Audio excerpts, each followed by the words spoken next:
Hi guys, this is SuperTestNet, and today I just wanted to show you my latest invention, which is Zaplocker. As it's described, it is a non-custodial lightning address server.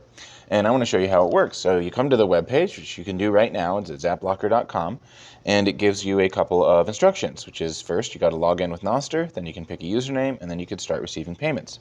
So let's do this. Let's get started.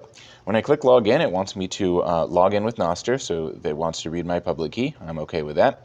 And then it wants us to pick a username. I'm going to pick the username Zapman. That's who I'm going to be today. Okay, and then it wants me to pick a Noster relay where it can notify us when we get zapped. So I want to make this non-custodial, and to do that I'm using my old HODL contracts idea and applying it to lightning addresses.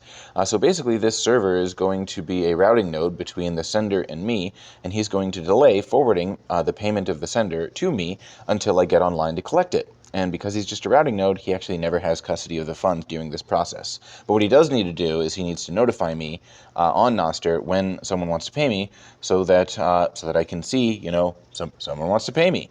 So I'm just going to plug in that I am on the Damus relay. That is one of the relays I use. And okay, so now it is creating my lightning address. It's checking to see if that relay works. And if it's happy with that, in about 2 more seconds, we should see a little pop-up that asks if it's allowed to encrypt stuff on my behalf. So here's the pop-up. Here it is.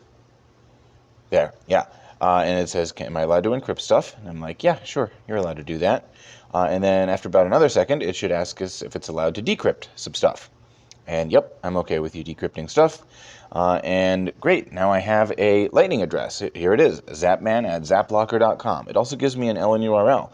I can go and plug this into my Noster profile and start receiving non-custodial zaps using this. But yeah, so then they've got this little dashboard that comes up and it tells me about myself, tells me about my, my username and my LN URL, and it has this thing called pending payments.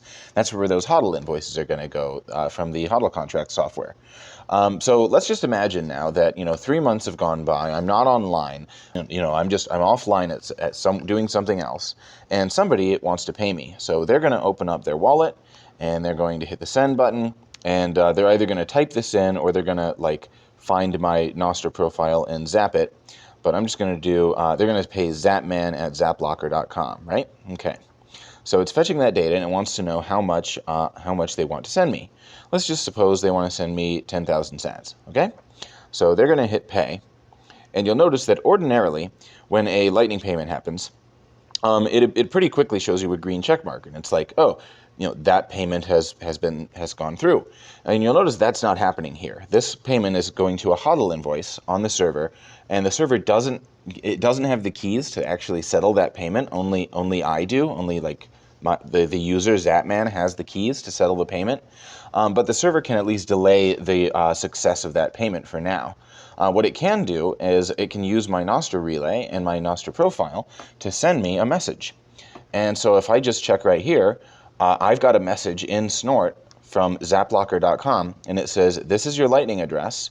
You have a pending payment for 10,000 sats. Come to zaplocker.com to collect it. It will expire in 16 hours. So I'm aware now. I'm like, oh, I'm excited. I've got a pending payment because, Zaplocker alerted me to that, and it's like, hey, come get your money. So I'm going to go to the website. I'm going to click log in. Yep, you can read my private key. Yep, you can decrypt stuff.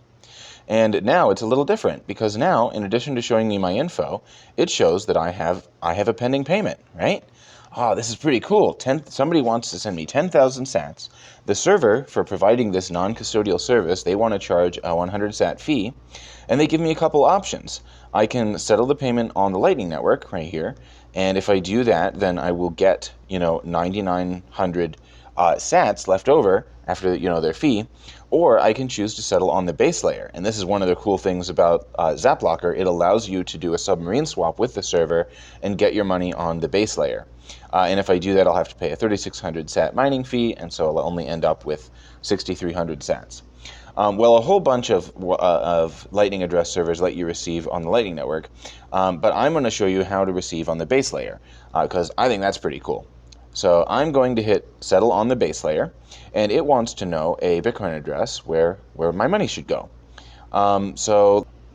Okay, so I've got a Bitcoin address where I want to receive this money, and you'll notice that this Bitcoin address ends in 64H3H. Okay, so I'm going to hit OK. That's where I want to receive the money to. And right now, my Bitcoin wallet is orchestrating a submarine swap with the server. Okay, it's actually figuring out how are we going to coordinate this so that the server gets the pre-image and I get the money. And so right about now, it should show me that the server has sent the money into a swap address. Yep, here it is. It sent the money into a swap address, and the server paid a mining fee to do this. It sent 8,100 sats into this swap address, and all I have to do is wait for this transaction to confirm to then sweep the payment out of there, reveal the preimage to the server, and then the server can settle the payment. Since I'm the sender in this case, I'm actually going to not wait for the confirmation because I know I can't steal from myself. But in Bitcoin, always wait for a confirmation before doing anything. Otherwise, the sender of the money can cancel the payment. So I'm just going to X out of that and immediately sweep that money without waiting for a confirmation. You know, never do that in real life. But I just swept the money, and it's an unconfirmed payment that went into that address I picked. Remember, 64H3H, in the amount of that minus the amount that I was sent, minus a mining fee and minus a service fee. And so by doing this, I was just able to receive a Lightning payment, but receive it on the base layer.